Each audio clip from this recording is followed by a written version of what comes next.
Une femme célèbre ou anonyme, une histoire.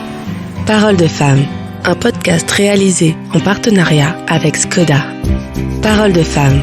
Ici, elles mènent leur vie comme elles l'entendent et elles assument tout. Elles sont entrepreneuses, artistes, altruistes, courageuses, têtues, ambitieuses, passionnées. Elles se confient en toute intimité sur leur accomplissement professionnel, leurs victoires comme leurs doutes. Parole de femme. Sylvie Lancrenon, vous êtes animée depuis toujours par deux passions, la photographie et le cinéma. À 18 ans, vous faites vos débuts en tant que photographe de plateau sur un tournage de Claude Lelouch. L'aventure vous plaît, elle durera une dizaine d'années. Puis vous quittez les plateaux pour la presse, vous signez de nombreuses couvertures de magazines et devenez très vite la photographe favorite des stars avec vos portraits intimistes. Vous signez également des campagnes publicitaires pour la mode, la beauté, la joaillerie, mais aussi pour des grandes causes comme celle du handicap. D'ailleurs, une terrible épreuve a bouleversé votre vie à 18 ans. Votre carrière est couronnée de succès qui vous ont valu deux prestigieuses distinctions. Chevalier de l'Ordre national du mérite et Chevalier de la Légion d'honneur. Sylvie Lancrenon, bonjour. Bonjour. Première question, d'où vous vient cette passion pour la photographie ? Cette passion pour la photographie, j'ai commencé à l'âge de 14 ans. Mes parents m'avaient mis pendant 2 ans en pension et je m'ennuyais terriblement. J'étais pas du tout une bonne élève et j'avais un petit appareil de photo que mes parents m'avaient donné et j'ai commencé à photographier mes copines.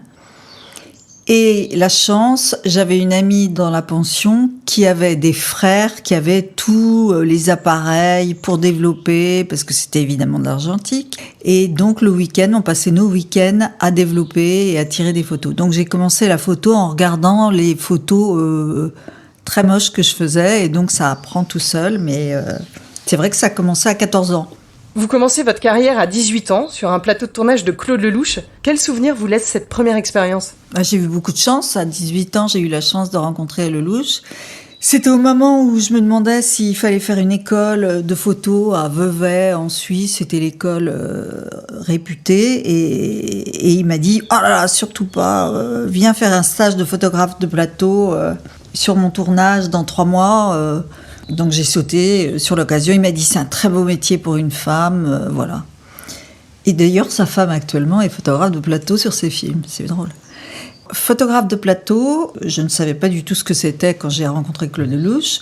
Je lui ai dit tout de suite oui, sans même savoir ce qu'il fallait faire. Donc j'ai vu ce que faisait le photographe de plateau. Et en fait, le métier de photographe de plateau, c'est la scène réalisée par le réalisateur qu'on doit avoir en photo.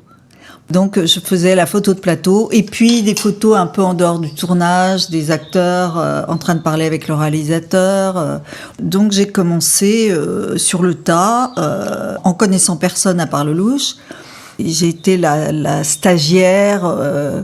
Il y avait un photographe de plateau, mais qui était très macho et qui voulait surtout pas que je sois là. Mais je me faufilais, j'ai appris toute seule.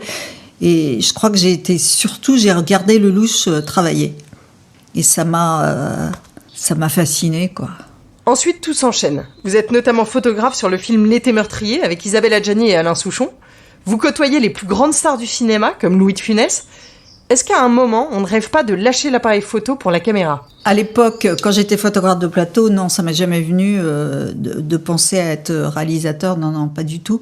Si, j'avais envie de réaliser des photos, comme des films, mais je pensais pas à un long métrage, ni à un court métrage, ni à rien du tout.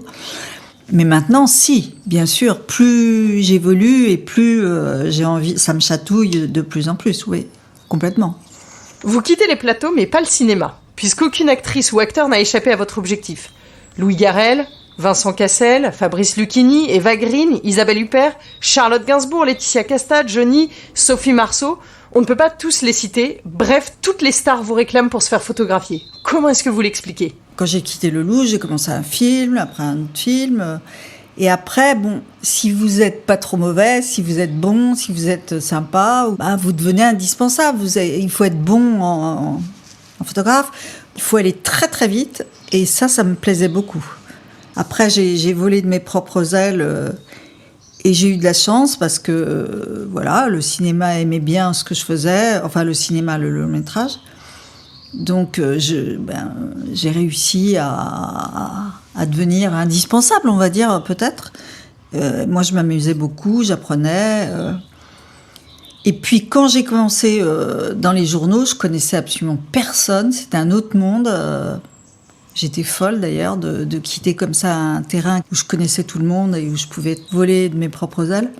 Le hasard a fait que ma première grande prise de vue était une couverture du Elle avec Isabelle Adjani et Valérie Lemercier.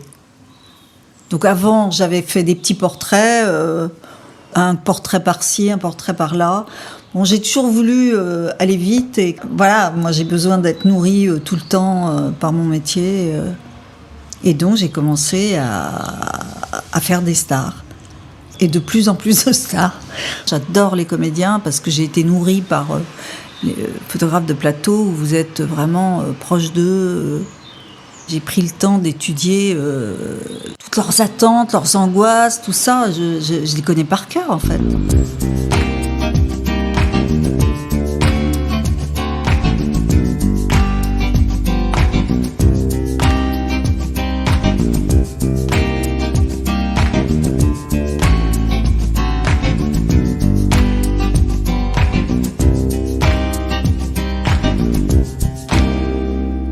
En 2003, tout se bouscule avec la couverture du Elle avec Emmanuel Béard. C'est sans doute la photo de votre carrière. Emmanuel Béard, nu, rentrant dans l'eau. Tout le monde s'est arraché le magazine. Vous nous racontez ? Ça, c'était vraiment une époque incroyable. C'était un souvenir entre elle et moi. C'était une prise de vue qui était à l'île Maurice et qui était absolument pas prévue. On devait faire un spécial beauté qui n'était plus un spécial beauté. Après... on nous avait dit, vous partez faire 6 pages de photos d'actualité. Pardon. Puis moi, j'étais vraiment têtue et je me suis dit, on va faire un spécial beauté et tout. Donc, on a vraiment travaillé. Et elle, un matin, on avait toute l'équipe, on se levait tôt à 5h du matin. On était à l'île Maurice, il faisait chaud et elle est allée se baigner toute nue. Et je me suis dit, tiens, pourquoi pas la photographier ? Je me suis posé la question parce qu'elle était nue. J'avais jamais photographié, je sais pas pourquoi je l'ai photographié, mais j'ai pas fait poser comme on fait poser quelqu'un, j'ai juste pris ce moment de paix où il n'y avait pas un bruit, juste un petit clapotis d'eau, et ça a fait, voilà, je l'ai pris, parce qu'à un moment donné, bon, c'est pas que je dirige, mais si vous dites trop, mets-toi comme ci, comme ça va changer l'histoire photographique, donc... J'ai pas trop parlé et je lui ai dit, mais on s'en fout, c'est 3 photos pour nous, pour tes enfants, je sais plus ce que je lui ai dit. Puis en fait, après, c'est devenu elle, Emmanuel Béard, qui a décidé de mettre cette photo en couverture. Quelle est la personne avec qui vous n'avez encore jamais travaillé et que vous adoreriez photographier ? Quand on avance dans la vie, on est de plus en plus difficile, on va dire. Il faut des coups de cœur, C'est vrai que j'ai photographié beaucoup de gens... J'ai rencontré Rebecca Marder et j'adore cette fille et j'aimerais beaucoup réaliser soit des photos, soit un petit bout de film avec elle. Déjà, c'est une super actrice, mais elle est magnifique, elle est superbe. Elle dégage quelque chose. J'ai envie de raconter une histoire avec elle. Ça me donne envie. Est-ce qu'il existe, comme chez l'écrivain avec le syndrome de la page blanche, la panne d'inspiration chez le photographe ? Vous l'avez vécu, vous la redoutez ? Mais chaque prise de vue est une page blanche. On arrive dans soit un décor ou un studio ou tout ça, c'est la page blanche à chaque fois, c'est évident. D'ailleurs, par moments, je me dis comment j'ai fait. Parce que je me souviens de cette page blanche, c'est le moment où la personne se fait maquiller, coiffer. C'est un mélange d'excitation, d'angoisse, parce qu'il faut commencer. Et tant que c'est pas commencé, c'est page blanche. Dans votre parcours professionnel, est-ce qu'il y a un défi qui vous a paru insurmontable ou un échec qui a un peu changé votre carrière, qui vous a fait évoluer ? Non, pour l'échec, j'ai pas eu d'échec. J'ai fait en sorte de pas avoir d'échec. Mais le défi, c'est constamment avec moi, ça me suit, c'est indispensable. Bon, par moments, c'est un peu dur parce qu'on n'y arrive pas forcément tout de suite. Mais ouais, pour moi, ça me nourrit, ça me donne des forces. C'est un peu ma drogue. Comme une gagnante, j'aime bien épater, j'aime bien me surprendre moi-même, j'aime bien surprendre les autres, et c'est pas forcément dans la commande d'un client, c'est un défi plutôt personnel. Oui, c'est tout d'un coup aller encore plus vite, aller encore plus fort. Je suis photographe, j'ai envie que mes photos soient de plus en plus fortes, qu'elles me surprennent moi-même, parce que je suis extrêmement difficile. Pour moi, je parle pour moi-même. Si je suis pas surprise sur mes photos. Et votre plus grande fierté ? Ma plus grande fierté professionnelle, ça m'arrive beaucoup. C'est même avec des petites choses, c'est une prise de vue où la personne est heureuse. C'est la joie de gagner, d'avoir réussi. Mais c'est pas forcément la plus grande star que j'ai photographiée. Ou en même temps, les grandes stars, c'est assez compliqué, donc c'est à chaque fois un défi. Hein. Ouais, en même temps, je trouve ça très excitant. Je pense que si on n'a plus ce genre de satisfaction en étant photographe, c'est pas bon signe. Aujourd'hui, quel pourrait être votre prochain Everest ? J'aimerais bien réussir à faire une grande campagne pour un designer que j'adore, que je ne nommerai pas, comme si je faisais un projet personnel avec eux, parce que j'ai l'impression qu'on a tout pour s'entendre. Donc je me dis, c'est pas possible que ça arrive pas. Et puis en même temps, je suis très très attirée pour faire des petits films, des portraits filmés, pas forcément un long métrage. J'ai cette idée du long métrage, mais entre les deux. En tout cas, quelque chose de filmé, ouais. Ça c'est sûr. Quel est le mantra qui vous guide au quotidien ? Le rire.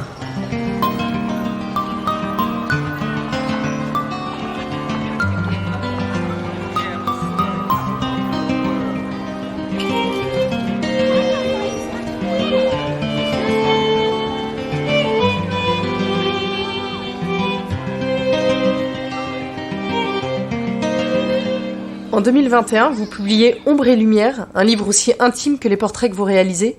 Pour la première fois, c'est vous qui vous livrez. Vous racontez le séisme qui a fait basculer votre vie à 18 ans. Vous souffrez d'une forme très agressive de cancer des os. Les options sont intolérables pour une jeune fille, perdre une jambe ou la vie. Qu'est-ce qui se passe dans votre tête à ce moment-là ? Absolument rien de triste, au contraire. Alors moi j'étais à l'époque, donc j'avais à peine 18 ans et j'allais dire le défi c'était mon médecin m'avait dit tu reskieras dans 6 mois.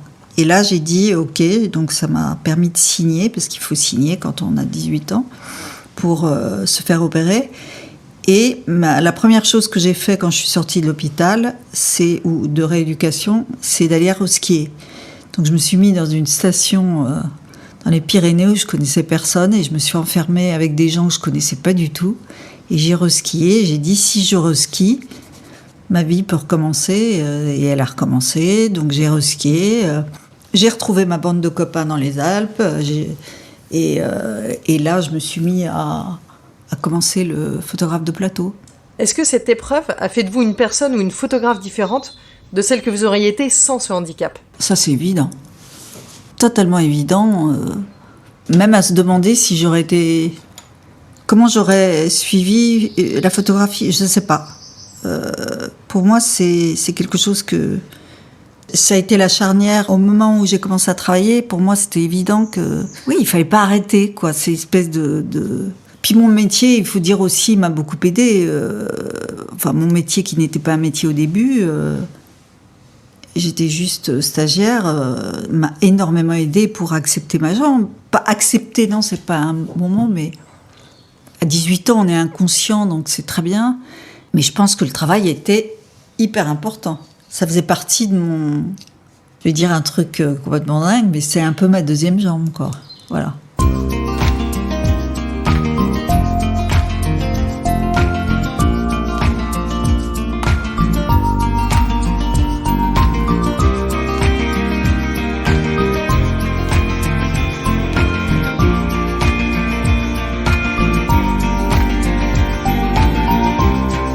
Un de mes sujets de prédilection est l'automobile, donc je vous emmène dans mon univers. Dans votre métier, vous vous déplacez beaucoup ? En voiture ? Alors, je me déplace beaucoup en voiture, j'adore ça. Partir en voiture seule et me mettre la musique à fond, j'adore ça. Ça me fait rêver, ça me laisse le temps pour moi-même, j'adore. L'automobile évolue. Est-ce que votre propre usage de la voiture a changé ? J'ai beaucoup de mal à me faire aux nouvelles voitures. Mais peut-être que je vais en trouver une avec une clé. Parce que là, c'est pas possible, avec le bouton qui s'allume et qui s'éteint. Sylvie, un objet qui ne vous quitte jamais quand vous êtes en voiture ? Waze. Quel est votre meilleur souvenir automobile ? Alors, le meilleur souvenir automobile, c'était une prise de vue avec Laetitia Casta, où c'était un peu page blanche au début. J'étais avec mon assistant, on était à la chercher avec une petite voiture de sport décapotable. Il y avait juste la place pour mon assistant qui conduisait, Laetitia Casta, moi derrière avec mon chien à côté, décapotable tout petit. Et je lui ai dit, où est-ce que tu veux aller ? Et elle m'a dit, Mont-Saint-Michel. Donc on a été au vent et on a fait toute la Normandie, tout ce que j'aime. Donc c'était un super moment sur 2 jours. On s'est arrêté quand même à un hôtel à côté du Mont-Saint-Michel, mais c'était merveilleux. Et votre pire moment en voiture ? Alors mon pire moment en voiture, c'est d'être accompagné par quelqu'un qui conduit très mal, mais où je me sens absolument pas en confiance et je peux rien faire. Ouais. Alors au volant, vous êtes zen, énervé, vous chantez, vous écoutez de la musique, des podcasts ? Alors au volant, à Paris, je suis très souvent énervée. Mais si je suis seule, tout va bien, je me mets de la musique ou voilà, c'est indispensable. Je suis énervée parce que à Paris on peut plus rien faire et que les gens avancent pas. Je suis une vraie Parisienne à râler tout le temps. Mais dès que je suis au volant hors de Paris, je suis ravie. Mais il faut faire bien attention aux limites de vitesse qui sont maintenant impardonnables, c'est-à-dire 50, 40, 70, 80, 90. Ça, c'est vrai que je pense que je vais me mettre à l'application qui met les vitesses. Et pour finir, comme le veut la tradition de Parole de Femme, on part en road trip. Sylvie, vous nous emmenez où ? Là, je suis plutôt à me dire, tiens, pourquoi on partirait pas à l'aventure à l'île de Sein en Bretagne, qui est une petite île que je rêverais connaître, qui est tout au bout de la Bretagne. Je crois qu'il y a tout le temps des tempêtes, voilà. C'est vrai que c'est la première chose qui me vient à l'esprit. Sylvie, au revoir et un grand merci pour ce moment d'intimité. Au revoir, merci beaucoup. C'était Parole de Femme, un podcast réalisé en partenariat avec Skoda. À chaque épisode, une femme célèbre ou anonyme, une histoire. Ici, elles mènent leur vie comme elles l'entendent et elles assument tout. Elles se confient en toute intimité sur leur accomplissement professionnel, leurs victoires comme leurs doutes. Parole de Femme,